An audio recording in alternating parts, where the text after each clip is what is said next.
In the hushed confines of the True Crimes with Dixon, a palpable sense of anticipation hung in the air, crackling with the promise of another riveting tale. Today's narrative unfurls like a tapestry of shadows, weaving its tendrils around the enigmatic figure of Ruth Kamande, a name whispered in the darkest corners of memory. As the spotlight casts its unyielding glare, we are drawn into the labyrinthine depths of Ruth's story, a tale steeped in betrayal and heartbreak, where the line between perpetrator and victim blurs into obscurity. But who is Ruth Kamande, beneath the veneer of infamy? What demons lurk within the recesses of her troubled soul, driving her to commit the unthinkable? With each twist and turn, the narrative gains momentum, propelling us headlong into a maelstrom of emotion and intrigue. From the shattered fragments of Ruth's past emerges a chilling tableau of human frailty, a stark reminder of the darkness that resides within us all. But amidst the tumult, a beacon of hope emerges, a plea for understanding, for compassion, for redemption. Can Ruth Kamande transcend the confines of her own despair, or is she doomed to be consumed by the shadows that haunt her every waking moment? As the tale reaches its zenith, we are left grappling with profound questions of morality and justice, our certainties shattered by the harsh light of reality. In a world where the boundaries between right and wrong blur into insignificance, where does the true measure of justice lie? And so, we bid adieu to Ruth Kamande, a spectral presence haunting the corridors of our collective consciousness, her story a testament to the fragility of the human condition. Before getting to all that, let's first familiarize ourselves more on who Ruth was before getting herself into this situation. Ruth Kamande was born in Kenya in 1994. She is of multiracial descent. Ruth attended college after graduating from high school. She met her boyfriend Farid Muhammad while in college. The 24-year-old girl made headlines in September 2015 when she murdered her boyfriend. Fast forward. Ruth Kamande, a prison beauty queen, has been on death row for 7 years now after she was found guilty and convicted of murder. When it emerged that she had stabbed her boyfriend, Farid Muhammad, 25 times, some who were keen on the chilling story oozed anger, while others expressed disbelief that she was acting in self-defense. However, there were others who believed that her story of domestic abuse was not considered. What do you think? On Thursday, beauty queen Ruth Kamande became the latest guest of the hangman. She was sentenced to death for stabbing to death her boyfriend Farid Muhammad in Buru, Nairobi in 2015. Amnesty International called for the commuting of the death sentence. The human rights group director Irungu Houghton observed, after Kamande was slapped with the death sentence, that the mode of punishment was retrogressive and cruel, stating that they were concerned that Kenya continues to use this cruel, inhumane, and outdated mode of punishment. This sentence is a blow to Kenya's progressive record in commuting death sentences to terms of imprisonment. Women members of parliament also joined in calling for the removal of the death sentence from the law books, noting that Kamande had lost her life through punishment instead of rehabilitation. At the High Court, Justice Jessit Lisiet, now a Court of Appeal judge, said that she meted the harsh punishment as a lesson to others, that it is better to leave when love hits the rocks. I want young people to know that it is not cool to kill your boyfriend or girlfriend. Instead, it is cool to walk away from a relationship when it breaks down, said Judge Lisiet.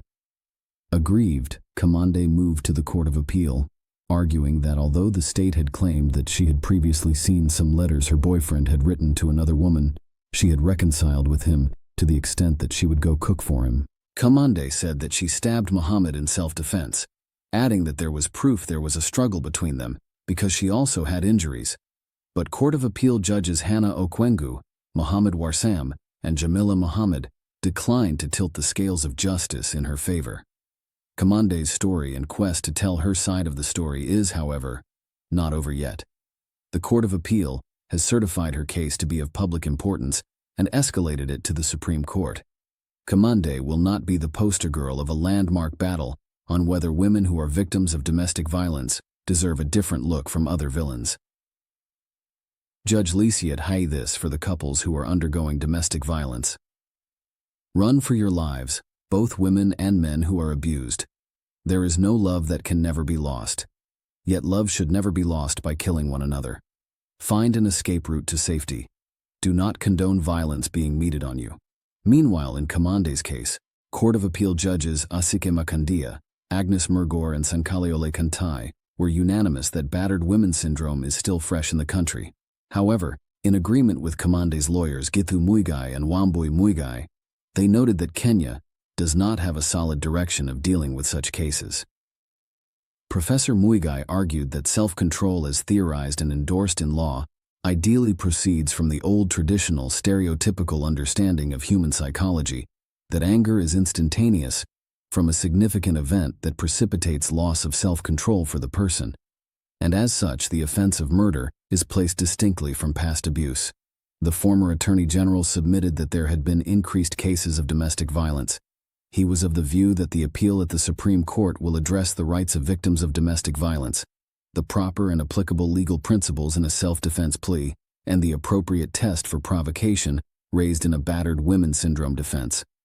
The Director of Public Prosecution agreed that Kamande's case should be escalated to Kenya's highest court for a determination of whether the lower courts ought to have automatically lowered the finding to manslaughter when she raised self-defense. We have looked at the issues that have been raised by the applicant and note that the issue surrounding battered women syndrome is ideally raw in the country and has not had so many decisions on the same. We feel the same be given a window for interrogation by the Supreme Court. Kamande was crowned winner of the Langata Women Prison Beauty Pageant in 2016. She has put up a spirited fight for her freedom, arguing that her boyfriend had raped her, knowing that he was HIV positive and that he had attempted to kill her. According to Kamande, she had found Mohammed with a yellow card from the AIDS control program, showing that he was being treated for the disease. The court heard that the night before the killing, Mohammed had forced her to have sex with him without protection.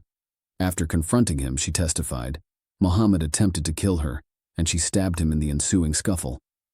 Mohammed told me that he would rather kill me and himself than have his status exposed because I realized he was HIV positive. I stabbed him severally using a kitchen knife, which fell on my chest from his hands after I overpowered him after putting my 2 thumbs in his eyes to save my life, said Kamande. Your Honor, it pained me to know that the person who well loved and trusted so much was out to ruin my life by infecting me with HIV. But Justice Lysiat ruled that the rape allegation was an afterthought. Kamande, in her argument, also admitted that she had fought with Mohammed over 2 love letters she found in his bedside locker. She told the court that after the stabbing, she tried to save his life, but was unsuccessful. Debate on merits of sentence continues online. Well, here is the quick facts on death sentence in Kenya. Kenya Constitution still allows capital punishment, which has been practiced for over 70 years. According to the court records, there are currently more than 4,500 convicts on death row. But the big question is, does Kenya have a hangman? The Director of Public Prosecution, Nordin Haji, opposed the appeal. Through Senior Assistant DPP Hassan Abdi, he argued that Kamande was obsessed with the deceased, prone to extreme jealousy, and possessive of the deceased. According to Abdi, the 23 stab wounds inflicted upon the deceased were a clear indication of intent and malice. Major faiths all over the world have differing views on capital punishment. Catholicism opposes capital punishment, while other religions, sects and/or individual adherents, in some faiths, support capital punishment. The Catechism of the Catholic Church previously held that the death penalty could be admissible if this is the only possible way of effectively defending human lives against the unjust aggressor. Pope John Paul II and Pope Benedict XVI expressed opposition to executions, but maintained that they were acceptable in certain circumstances. However, Pope Francis essentially found that that view was outdated and declared that capital punishment is inadmissible as it attacks the dignity of humans and is, therefore, against Catholic teachings. This has significantly altered the Church's stance on the death penalty. There has been a trend toward abolishing capital punishment the world over, and many countries have abolished it either in law or in practice. The last hangman who used to serve at Kamiti Prison died in 2009, and no execution has been done in Kenya since 1987 after hanging of Kenyan Air Force Senior Private Hezekiah Ochuka, Pancras Oteo, Okuma, and 2 others who were found guilty of treason. They were convicted for their involvement in the 1982 attempted coup during the era of the late President Daniel Moi. In 2016, as provided by Article 133 of the Constitution, the former President Uhuru Kenyatta invoked the power of mercy and signed a pardon warrant that released 102 long-term convicts. He also signed commutation documents, turning all death sentences into life jail terms.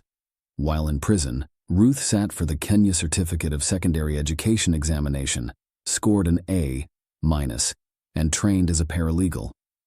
What happens to preservation of life? Are we therefore to assume that all her hard work at attempting to be a better person have borne no fruit as she waits for her execution? For how long do such people live in limbo? Although the methods of execution vary, the end result is the death of a human being using deliberate and conscious actions from other human beings. Take lethal injection, for instance, where poisonous chemicals are administered intravenously until death. How reliable is it in delivering a quick, painless death as envisioned? Executions using lethal injections have been known to backfire when the victims did not die instantly, but writhed in pain for agonizing minutes, even hours, before the lethal chemicals took effect. This method requires administration by a trained professional. What would happen if in this era of access to information, the mixture of such chemicals gets in unauthorized hands and are used in committing mass murders? Such questions need to make the judges take a critical look at alternatives when deciding modes of punishment for capital crimes. Have you ever wondered why executioners always wear a mask over their heads or use some form of disguise? If you have any idea, let me know in the comment section. So the big question is, do you think Ruth will be hanged to death? Help us grow our community. Subscribe to our channel, leave a comment, share with your friends, and hit the like button to spread the word.